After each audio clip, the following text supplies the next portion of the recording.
Hello, good afternoon again. Thank you for coming. Those who just came. Okay, so my name is Aaron. I will be the presenter for this webinar. The topics for this afternoon is about software architecture. So among all the profession of the architects, this software architect is one of the oldest profession. As you know that in the enterprise architecture, they have 5 specialization. Business architects, if it is quite new compared to the rest of the architecture domain. Then the second one, of course, is the software architects, which is quite established already in terms of the knowledge, the practitioners, and community. Then, of course, the infrastructure architects is also very, very established, as many professionals out there practicing infrastructure architects, like setting up data center, network, and also the server configuration. And of course, we have data architects that focusing a lot on the how to present and connect multiple data to turn that and process that to become a useful information for the business.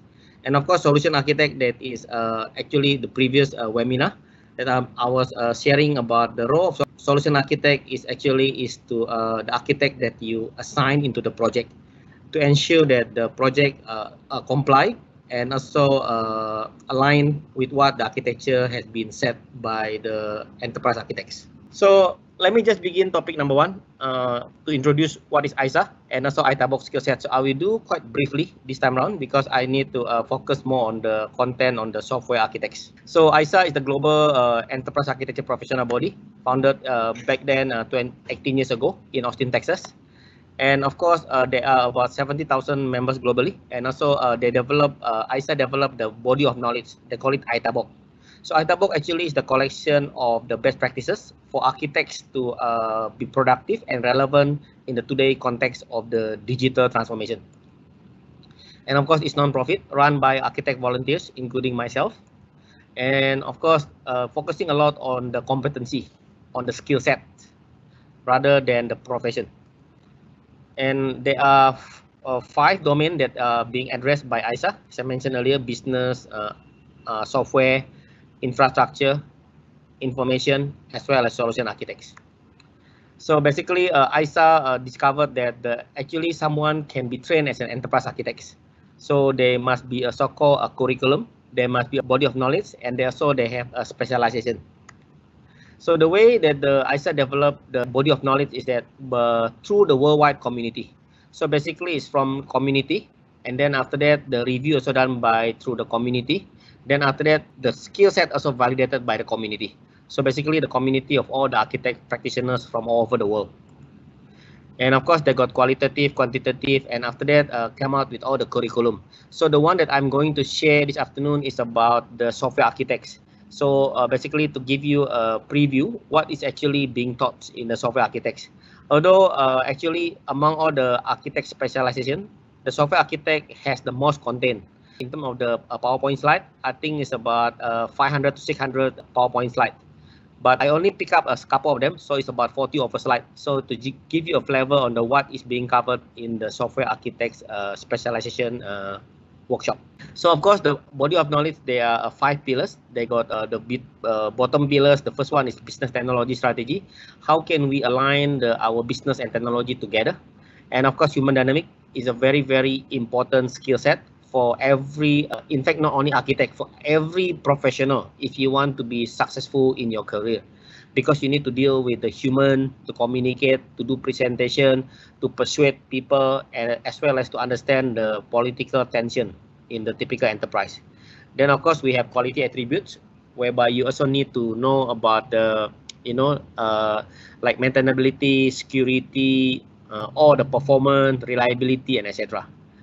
The next one, of course, IT environment like the governance, project management, IT services, support, and design skill. The last pillar is also very, very critical. This is where the architects show their work, their artifacts through the design. And of course, there are 5 specializations that just now I mentioned earlier. And of course, the role of architect, as you can see in the middle there, are very, very critical because architect is the person that actually drive the entire transformation. Because the person that or the team that are connecting the dot in the enterprise. Because typically our enterprise also is silo, divided by the department, by the division, by different group of people. But in the today digital era is that all the entities in the enterprise need to be connected so that we can drive at the top here you can see thought leadership transformation. Yeah, let me just on the laser pointer. So you can see the thought leadership transformation at the top, and then customer journey transformation, because now customer also change their behavior, especially this year after the COVID-19. Then also our employee transformation, because everyone now have to be mobile, work everywhere, anywhere, anytime. And of course, information transformation, that we need to access our data. And operating model, we also need to optimize our SOP. And also digital business. So basically our business now, mostly we need to move it to the online, to the digital, rather than the physical. Or maybe some of them need to be hybrid, both physical as well as digital. But looking at the current context of where we live in today, the digital business is something that a necessity, no longer the luxury. So if you can see here, the architects are needed to drive all these outcome and the component, how to connect the dot to drive the entire transformation in the enterprise. And this is a common mistake that many enterprises did in the recent years. So they come out a strategy and then they go straight into the transformation. As you can see, the arrow straight away to the transformation, meaning is that straight away doing a project, whereby actually they should have some sort of the architecture that they need to do to understand about what is the impact of the new strategy, what are so-called need to be changed, what need to be informed, and what thing need to be built. Then from there, you can pass on to the number 3, which is executing the digital transformation. So this is the right thing to do. But unfortunately today, there are not many organizations embarking into this. But I think for those of you who are here, then you can bring this message across to your enterprise. And of course, what we are trying to do is that we are trying to create a digitally connected enterprise, from the strategy to the business, to the information, to the application, and to the infrastructure.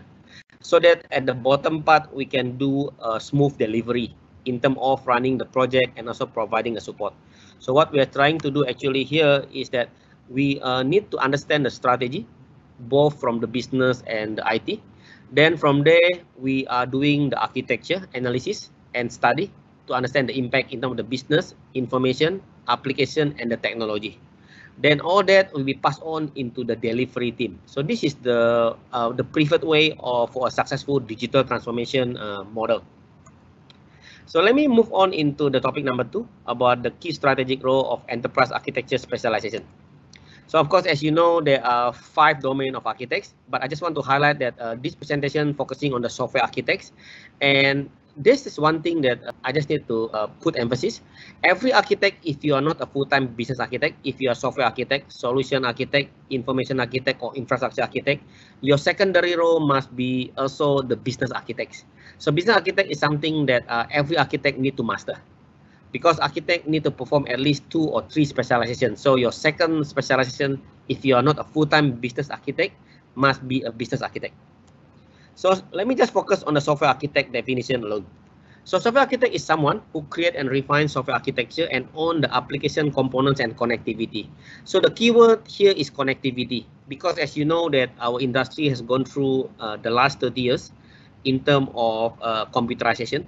So there are many islands. So now our job is that we need to connect them and how to become a connected enterprise. And of course, another title that a software architect can also carry is application strategies, that design application pattern to support the business. This is the key, that whatever we do, we need to support the business itself. And of course, we can also do the application troubleshooter and understand what are the application silo that may impact the business process flow. So this is basically a summary of software architect role specialization. In terms of the learning path, so basically they got the path from the business architecture fundamental, architecture core, TOGAF, Archimate. The business technology strategy is the prerequisite before you can take a specialization of architects. And I think our focus here is in software architecture specialization. So let me just begin my presentation. But before that, let me share with you a context where the software architect fit in the enterprise. So this is our enterprise today. If we map into the so-called layers, they got the business value and innovation. They got the capability that we need to drive. They got the knowledge, people, process, and technology. But you can see here, typically this one can be in another building or another location. So it's very, very hard for the organization to transform when we can't even visit their working area or their how they do business and etc. So what we need to do is that we need to come up the digital enterprise map, where we map all the motivation and strategy layers of every key stakeholders. And after that, we map it to the business. So we understand all the business impact in terms of the processes, functions, services, product, and etc. Then we understand the application layer. This is where the job of software architect to see which area of the business that can be so-called supported by the digital platform, by the application itself. Then we understand the technology layers. Then from there, we look at what are the information required to so-called enable the digital business. So our focus in the next half an hour will be on the application layer here. And of course, this is where we have the ongoing project that we have to do to sustain so-called the operation on the digital business. So let me go through with you on the software architecture fundamental. This is basically our challenges today. Size of software system increases because last time we only have say 100 users. Now it could be 10,000 or 100,000 or million of users because we are going to put it into the internet. Then of course, systems are constructed from many components, and these components typically are already existing. So we need to connect them. We need to turn them into the microservices and how we orchestrate all the services together. And of course, we also have legacy overflow with spaghetti implementation. So this is something that has been built in the last 20-30 years. So how can we overcome these challenges? Of course, there are some diagrams, but most of them actually already outdated. And they have terminology and template and framework that, when we look at the today context, most of them are outdated. So we need to transform, we need to take it up, and we need to change this into a today digital way.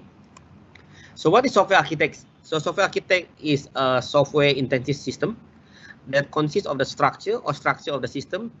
And of course, the key word here is externally visible properties of those elements and the relationship among them. So basically is that by default, the software architecture is supposed to be connected because they have a relationship. It's no longer standalone, in contrast to what we have seen in the past 20 years. Although today we are already entering digital era, but some applications are also still standalone. So this is the dilemma of so-called if you're performing the role of software architect in the typical enterprise. So typically in terms of the team collaboration, so software architect work with the various stakeholders, with of course project manager in terms of the advising component for the software development, engagement managers. Those are so-called typically like the project director that engaging the key stakeholders, and then the business analyst in terms of defining their requirement, then developer, tester, and also other architect role. Because as you can see here, software architect is not alone. They work with the solution architect, infrastructure, business information, and also overall they are part of the enterprise architecture team. Software architecture a phase. So people said, oh, I've done my software architecture. The answer of course is no. Architecture doesn't stop after the design, because still have to continue. Architecture is the journey. An enterprise architect deliver technology strategy. So basically, you really need to position your application beyond just executing it as a project. And of course, enterprise architect remain active in the architecture through its life cycle, because the life cycle it will never end. If you have studied TOGAF, the Open Group Architecture Framework, is like a rotating wheel. So basically it's moving from phase A to B to C to D to E to F to G to H back to A. So it's a rotating journey. And of course, enterprise architect only realign to other prioritized project after the architecture is stable and measured. So typically we will overseeing the entire implementation until the system goes live and stable. And these are some of the key concerns of software architects. We need to make sure that everything is componentized, and also ability to do decomposition.